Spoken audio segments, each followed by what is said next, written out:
Ganesha as Mayureshwar. The gods, captured by Sindhu, started praying to Lord Ganesha. They performed a yagna to please Ganesha. The fumes of this yagna produced a peacock with Omkar Ganesha. Ganesha was immensely pleased. I will be reborn as Parvati's son and destroy Sindhu. I will be called Vinayak Mayureshwar, Gajanan and Dhumraketu based on different yugas. Ganesha promised the gods. The gods were relieved and waited patiently. Meanwhile, Shiva and Parvati shifted from Mount Kailash to Meru Parvat. Parvati wanted to have a son, so she started a 12-year stringent worship of Lord Ganesha. Ganesha came in Parvati's dream and assured her that he would be reborn as her son on Bhadrapad Shuddha Chaturthi. As prophesied, Ganesha was reborn as Parvati's son. Sindhu's wicked ways and harassment went on unabated. Shiva and Parvati could not bear it any longer and decided to move away from Meru Parvat along with their son Ganesha. However, a demon called Kamla blocked their path. Ganesha defeated Kamlasur in no time. Mayureshwar killed Sindhu. Soon Ganesha attacked Sindhu's Gandhali Nagari and killed his two sons Dharma and Adharma. Sindhu fled the battlefield after facing defeat at Ganesha's hands.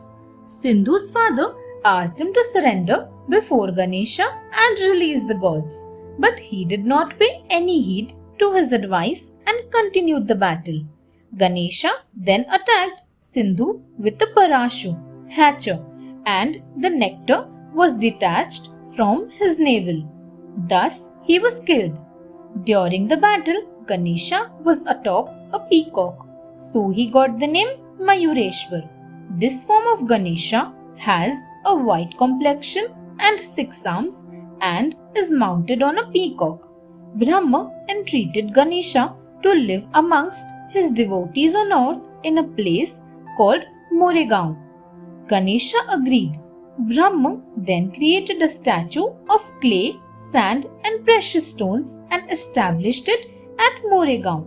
Ganesha announced that whoever lived or worshipped there would always be safe from all danger.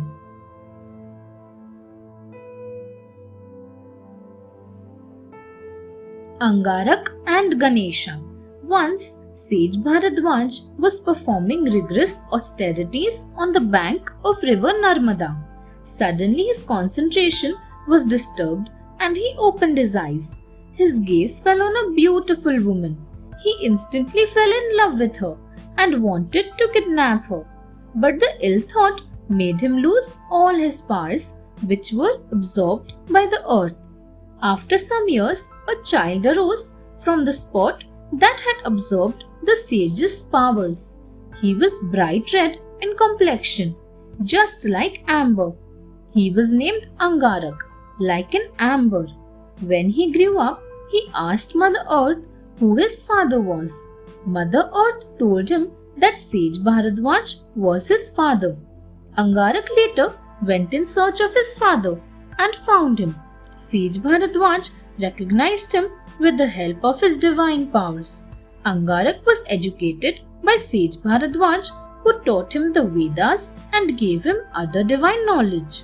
He was also given Ganesha's mantra and was asked to pray to Ganesha. Mangalmurti Ganesha.